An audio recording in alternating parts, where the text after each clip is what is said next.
Hello and welcome to the video lecture on rearrangement reactions.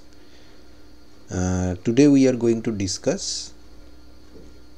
dienone phenol rearrangement, which is thematically similar to the Wagner-Mirwin rearrangement, যেখানে আমরা একটা carbon থেকে আরেকটা electron deficient কার্বনের migrating গ্রুপকে migrate করতে দেখেছিলাম। ডাইইনোন ফেনল রিঅ্যারেঞ্জমেন্টের রিঅ্যাক্ট্যান্ট হচ্ছে একটা ডাইইনোন, প্রোডাক্ট হচ্ছে ফেনল। ডাইইনোন নামটা থেকে বোঝা যাচ্ছে যে এখানে একটা ডাইইন আছে, অর্থাৎ ডাবল বন্ড আছে, দুটো অ্যালকিন ডাবল বন্ড আছে, এবং এনোন অর্থাৎ আলফা বিটা আনস্যাচুরেটেড কার্বনিল কম্পাউন্ডও আছে। এবার এটার দুটো ভ্যারিয়েশন হতে পারে। একটা হচ্ছে এই ধরনের সিস্টেম, যেটাকে আমরা প্যারাসাইক্লোহেক্সা ডাইইনোন ডেরিভেটিভ বলি, আর একটা হচ্ছে এই ধরনের সিস্টেম, যেটাকে আমরা অর্থো সাইক্লোহেক্সা ডাইইনোন ডেরিভেটিভ বলি।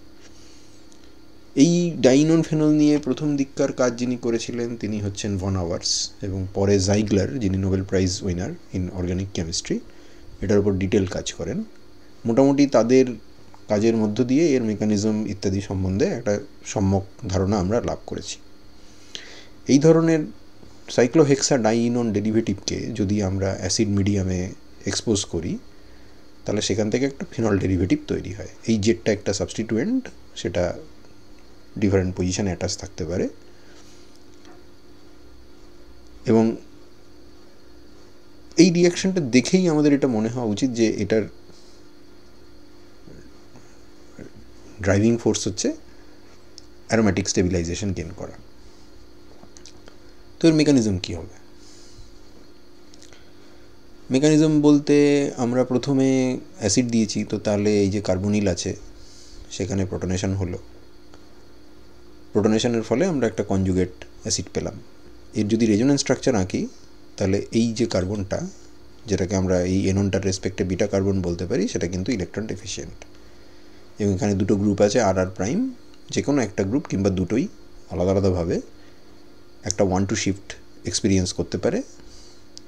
তার ফলে আমরা একটা নতুন কার্বোক্যাটায়ন পাবো, যেটা প্রোটন লস করার মাধ্যমে এই ফেনলিক কম্পাউন্ডটায় কনভার্টেড হবে।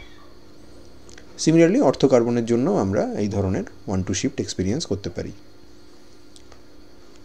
কোন গ্রুপ মাইগ্রেট করবে সেটা ডিফারেন্ট ফ্যাক্টরের উপর নির্ভর করে। আমাদের একটা ফ্যাক্টর হচ্ছে যে this is a migration from carbon to electron deficient carbon, this is electron deficient carbon for sure. So transition state is electron deficient, so the one which can stabilize the cationic transition state better should migrate better, কাজেই যাদের electron release করার ক্ষমতা বেশি তারা migrate করবে। তো যেমন ধরা যাক এই কম্পাউন্ডে যদি দেখা যায় ফিনাইল মাইগ্রেট করছে, which is not unexpected, because ফিনাইলের intrinsic migratory aptitude is greater than that of the other group being present ethyl. ইথাইলের থেকে ফিনাইলের মাইগ্রেটরি অ্যাপটিটিউড বেশি। আচ্ছা, সেকেন্ড পয়েন্ট হচ্ছে মাইগ্রেশনের পর তো একটা নতুন কার্বোক্যাটায়ন তৈরি হবে, তার স্টেবিলিটিও কিন্তু ম্যাটার করে। এবং তার একটা দারুণ এক্সাম্পল হলো এই সিস্টেমটা, যেখানে ফিনাইল আর CO2 রয়েছে। CO2 is obviously an electron withdrawing group and it has lots of oxygen, a couple of oxygen atoms inside the functional group, highly electronegative. তো ওর ইলেকট্রন রিলিজ করার ক্ষমতা প্রায় কিছু নেই, বরঞ্চ ও স্ট্রংলি ইলেকট্রন উইথড্রয়িং বলেই পরিচিত। এবং তার ফলে ওর মাইগ্রেটরি অ্যাপটিটিউড ফিনাইল বা এই জাতীয় ইলেকট্রন রিচ গ্রুপের তুলনায় অনেক কম হওয়া উচিত, অথচ এখানে CO2 মাইগ্রেট করেছে।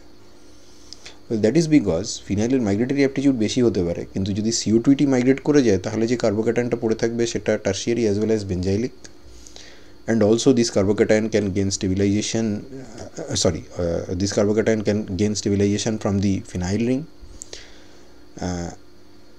However, যদি আমরা CO2 মাইগ্রেট না করিয়ে ফিনাইলকে মাইগ্রেট করাতাম, তাহলে আমরা একটা টার্সিয়ারি কার্বোক্যাটায়ন পেতাম বটে, but this is alpha with respect to carbonyl, and due to the electron withdrawing nature of the CO2 group, this carbocation is very very unstable, এবং সেই জন্য এটা তৈরি হবে না। ফিনাইলের মাইগ্রেটরি অ্যাপটিটিউড বেশি হলেও এটা তৈরি হবে না। So that is why we are seeing preferential migration of the electron poor CO2 group in preference to the electron rich phenyl. আচ্ছা, এই ধরনের সিস্টেমে বাইসাইক্লিক ডাইইনন সিস্টেমে ডাইইনন ফেনল রিঅ্যারেঞ্জমেন্ট অসংখ্য এক্সাম্পল আছে। তার মধ্যে একটা এক্সাম্পল আমরা এখানে নিয়েছি যেটা আমাদেরকে হেল্প করে একটা অল্টারনেটিভ মেকানিজমকে রুল আউট করতে। আমাদের স্টার্টিং মেটেরিয়াল হচ্ছে এই ডাইইননটা, যেটাকে অ্যাসিড মিডিয়ামে ফেললে রিঅ্যারেঞ্জমেন্ট রিয়াকশান হচ্ছে এবং আমরা একটা ফেনলিক কম্পাউন্ড পাচ্ছি। তো এখনও পর্যন্ত আমরা যে মেকানিজম দেখেছি সেটা দিয়ে যদি আমরা এটাকে সলভ করতে যাই তাহলে আমাদের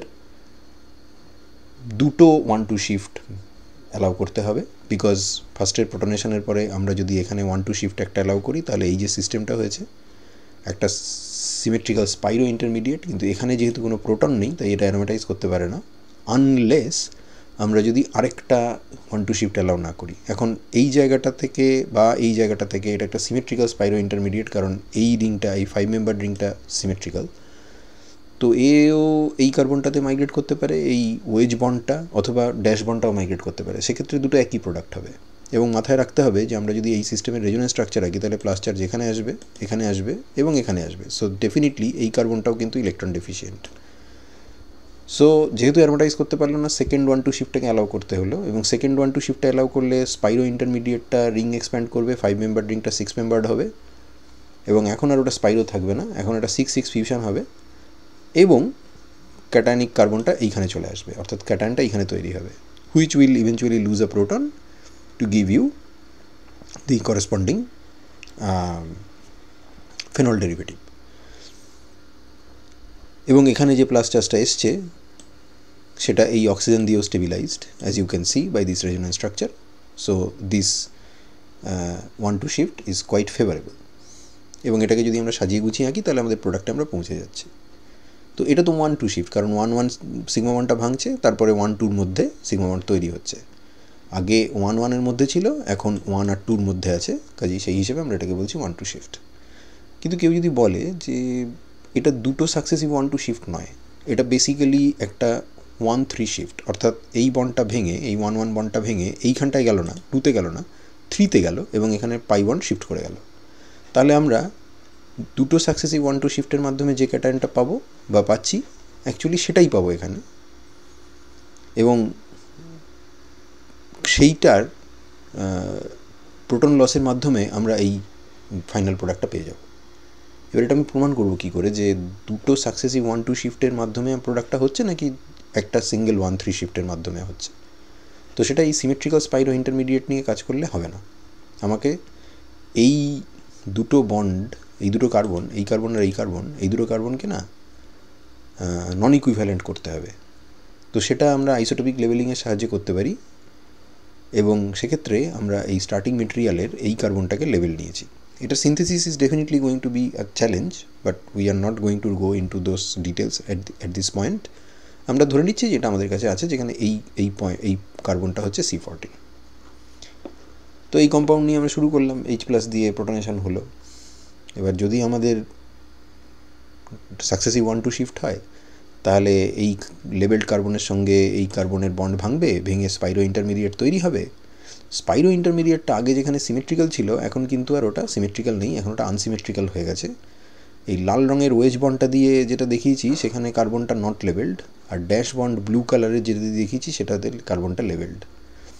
এবার C12 বন্ড আর C12C14 বন্ড দুটোর স্ট্রেংথ একটু একটু আলাদা হলেও রিজনেবলি অ্যাজিউম করা যায় যে দুটোই কম বেশি মাইগ্রেট করবে, মানে কম বেশি এই গ্রুপটা বা এই গ্রুপটা যে কোনো গ্রুপই কম বেশি মাইগ্রেট করবে। অর্থাৎ আমরা যদি লাল বন্ডটা ভাঙি, লাল পাথ হয়ে দিয়ে যদি যাই, তাহলে আমরা অ্যাটাচমেন্টটা পাবো হচ্ছে এই কার্বনের সঙ্গে এই কার্বনের, লেভেলড কার্বনটা থাকবে মিথাইল বিয়ারিং কার্বনের পাশে সঙ্গে অ্যাটাচড। আর যদি ব্লু পাথেও দিয়ে যাই তাহলে স্টার কার্বনটা আর এই কার্বনের সঙ্গে অ্যাটাচ থাকবে না, স্টার কার্বনের অ্যাটাচমেন্ট হবে এই কার্বনের সাথে এবং লেভেলটা এইখানে অ্যাপিয়ার করবে। অবভিয়াসলি এই দুটো আলাদা, এবং এখান থেকে আমরা যদি অ্যারোমেটাইজ করি তাহলে দুটো আলাদা আলাদা প্রোডাক্ট পাচ্ছি। তার মানে দুটো সাকসেসিভ 1-2 শিফট হলে আমরা একটা মিক্সচার অফ প্রোডাক্ট এক্সপেক্ট করতে পারি অ্যাপ্রক্সিমেটলি 1:1 রেশিওতে। তার কারণ এই সিস্টেমের C12C14 বন্ড বা C12C12 বন্ডের মধ্যে ভাঙার রেটের মধ্যে বিরাট কোনো তফাৎ নেই। এটা এমন নয় যে এটা CH বা CD বন্ড ভাঙছি আমরা। আচ্ছা, যদি 1,3 শিফট হয় তাহলে কি হবে? 1,3 শিফট যদি হয় তাহলে এই যে লেবেলড কার্বনটা, এটা যেহেতু কোনো স্পাইরো ইন্টারমিডিয়েটের থ্রু দিয়ে যাবে না, এটা সরাসরি এই কার্বনের সঙ্গে গিয়ে জুড়বে এবং সেখান থেকে আমরা একটি মাত্র প্রোডাক্ট পাবো এবং সেটা হচ্ছে এইটা। এবার রিয়েলিটি বলছে, এক্সপেরিমেন্টটা করে দেখা হয়েছে এবং সেখানে দেখা গেছে যে অ্যাকচুয়ালি মিক্সচার অফ প্রোডাক্ট তৈরি হয়, সিঙ্গেল কম্পাউন্ড তৈরি হয় না, যেখানে আইসোটোপিক লেভেলটা স্ক্র্যাম্বলড হয়ে গেছে। তো সেটা ডেফিনেটলি প্রমাণ করে যে আমাদের সাকসেসিভ 1-2 শিফটের যে মেকানিজম ওটাই ঠিক, ডিরেক্ট 1-3 শিফট এখানে হচ্ছে না। একটা সাইড নোট হিসেবে এটা মাথায় রাখো যে এখানে কিন্তু যেরকম তুমি স্পাইরো ইন্টারমিডিয়েট করছো এই জিনিসকে মাইগ্রেট করিয়ে এখানে, ঠিক তেমনই এই কার্বনটাও সিমিলারলি ইলেকট্রন ডেফিশিয়েন্ট, কারণ রেজোনেন্স স্ট্রাকচার আঁকলে প্লাস চার্জটা এখানেও আসতে পারে, এখানেও আসতে পারে, এখানেও আসতে পারে। তো এখানে কিন্তু মিথাইলও শিফট হতে পারে। যদি মিথাইল শিফট হয় তাহলে একটা কার্বোক্যাটায়ন পাবো যেটা সরাসরি আর তার 1-2 শিফট করার দরকার হবে না, সে প্রোটন লুজ করতে পারে এবং এই কম্পাউন্ডটা তৈরি হতে পারে। এটা একটা মাইনর প্রোডাক্ট হিসেবে এটা পাওয়া যাবে, which can be explained by this mechanism. কিছু কিছু ইন্টারেস্টিং এক্সাম্পল আছে, সেখান থেকে প্রশ্ন আসে। যেমন এই কম্পাউন্ডটা, এখানে এটাকে যদি আমরা H+ দিয়ে ট্রিট করি তাহলে এই ফেনলটা তৈরি হচ্ছে। এবার কে মাইগ্রেট করেছে? অফকোর্স ফার্স্টে তো এ মাইগ্রেট করবে। যদি এ মাইগ্রেট করে তাহলে আমরা স্পাইরো কম্পাউন্ড পাবো। স্পাইরো কম্পাউন্ডে এইখানে মিথাইল আর এইখানে CH2, এখানে CHMe, এখানে CH2। CHMe মানে হচ্ছে সেকেন্ডারি কার্বন, এটা হচ্ছে প্রাইমারি কার্বন। তো মানে এটা অ্যাকচুয়ালি সেকেন্ডারি কার্বন, কারণ এখানে কার্বনের সঙ্গে যোগ আছে, কিন্তু আমরা যদি এই পয়েন্ট অফ অ্যাটাচমেন্টটাকে নেগলেক্ট করে এই জায়গাটা ধরার চেষ্টা করি তাহলে এটা সেকেন্ডারি কার্বন, তাহলে এটা প্রাইমারি কার্বন। আর এই পয়েন্টটাকে যদি নেগলেক্ট করে এইখানটাকে ধরি তাহলে এটা সেকেন্ডারি কার্বন। বা তুমি এটা বলতে পারো যে এটা সেকেন্ডারি, এটা টারশিয়ারি, সেটা বললেও হয়। তো আমরা জানি যে মোর সাবস্টিটিউটেড অ্যালকিলরা বেটার মাইগ্রেট করে কম্পেয়ার টু লেস সাবস্টিটিউটেড অ্যালকিলস। তো মোর সাবস্টিটিউটেড অ্যালকিল তো মাইগ্রেট করবে বেটার, তো করেছে। এবং সেক্ষেত্রে আমরা আলটিমেটলি আমাদের পয়েন্ট অফ অ্যাটাচমেন্ট এইটার সাথে এই কার্বনের হবে, অর্থাৎ OH আর মিথাইল তারা পেরি পজিশনে থাকবে এবং আমরা এই ডেরিভেটিভটা পাবো। এরপর যেটা আছে সেটা হচ্ছে প্যারাক্রেজলের সঙ্গে ক্যারোজ অ্যাসিডের রিয়াকশান। ক্যারোজ অ্যাসিড হচ্ছে সালফিউরিক অ্যাসিডের পার অ্যাসিড ভার্সান, H2SO5।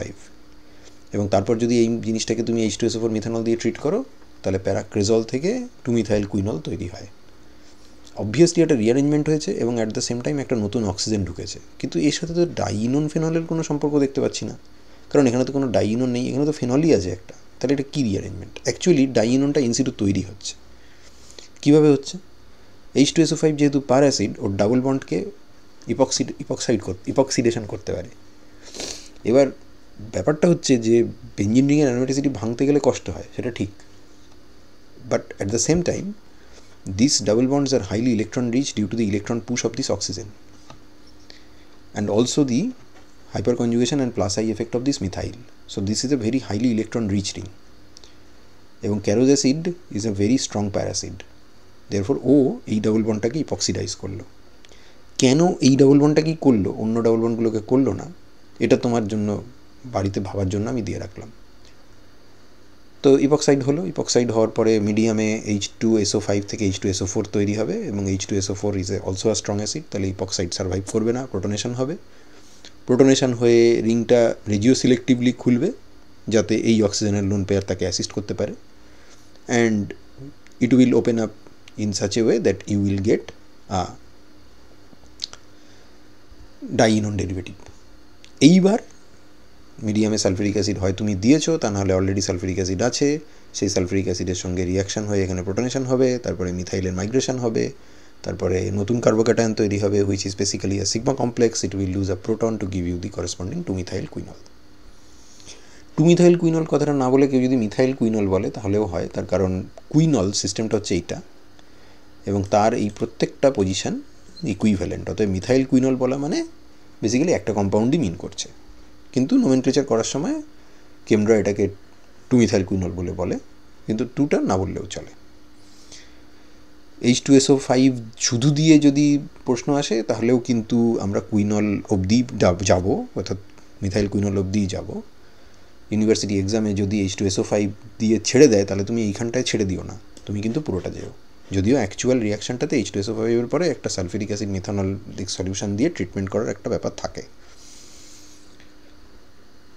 ওকে,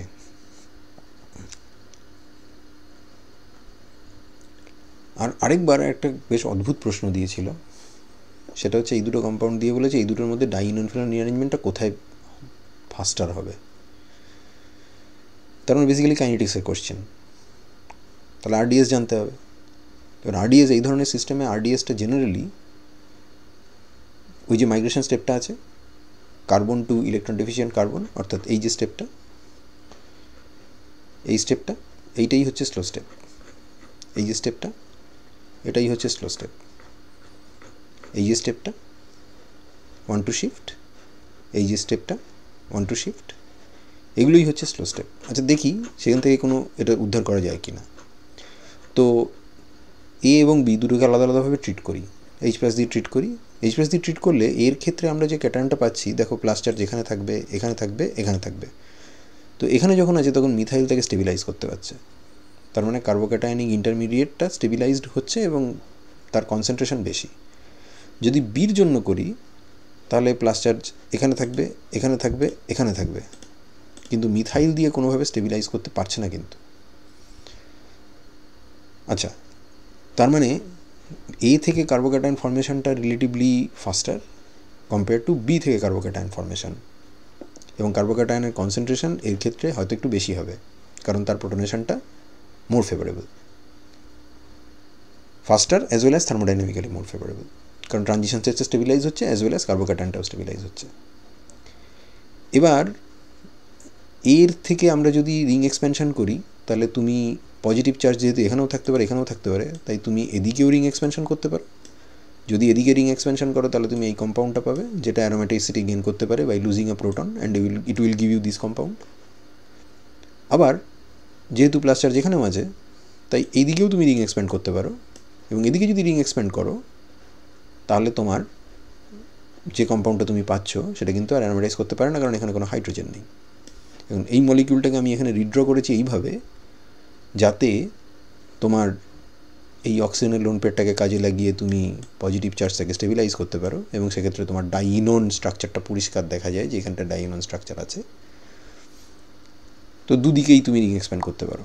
তার মানে এক্ষেত্রে কার্বোক্যাটায়নের কনসেন্ট্রেশন বেশি আনডাউটেডলি কম্পেয়ার টু এইটা, বাট এর একটা প্রবলেমও আছে, সেটা হচ্ছে দুদিকেই যদি রিং এক্সপ্যানশন করো, হুইচ ইজ স্ট্যাটিস্টিক্যালি পসিবল, একটা দিকে কিন্তু অ্যারোমেটিসিটি গেইন করতে পারবে না। আর যদি আমরা এইটার ক্ষেত্রে দেখি, এটার ক্ষেত্রে কার্বোক্যাটায়ন কনসেন্ট্রেশন কম, because methyl can not directly stabilize the carbon, কারণ মিথাইল যে কার্বন আছে সেই কার্বনে প্লাস চার্জ আসে না, বাট রেজোন্যান্স স্ট্রাকচার আঁকলে প্লাস চার্জ এখানে, এখানে এবং এখানে তো যাবে। তো তাহলে আমরা যদি দুদিকেই রিং এক্সপ্যান্ড করি তাহলে একবার এই প্রোডাক্টটা পাবো, এই কার্বোক্যাটায়নটা পাবো যেটা প্রোটন লুজ করে এটা হতে পারে, আরেকবার এই কার্বোক্যাটায়নটা পাবো যেটা প্রোটন লুজ করে এটা হতে পারে। অর্থাৎ দুদিকেই অ্যারোমেটিসিটি গেইন করা সম্ভব। অর্থাৎ in absence of actual data it is extremely difficult to predict যে এদের মধ্যে কে ফাস্টার রিয়াক্ট করবে। যদি কার্বোক্যাটায়নের স্টেবিলিটি এবং কার্বোক্যাটায়নের কনসেন্ট্রেশন ধরা হয় তাহলে এ মোর স্টেবল কার্বোক্যাটায়ন তৈরি করছে, এবং শুধু তাই নয়, সেটা বেশি কনসেন্ট্রেশনে তৈরি করছে।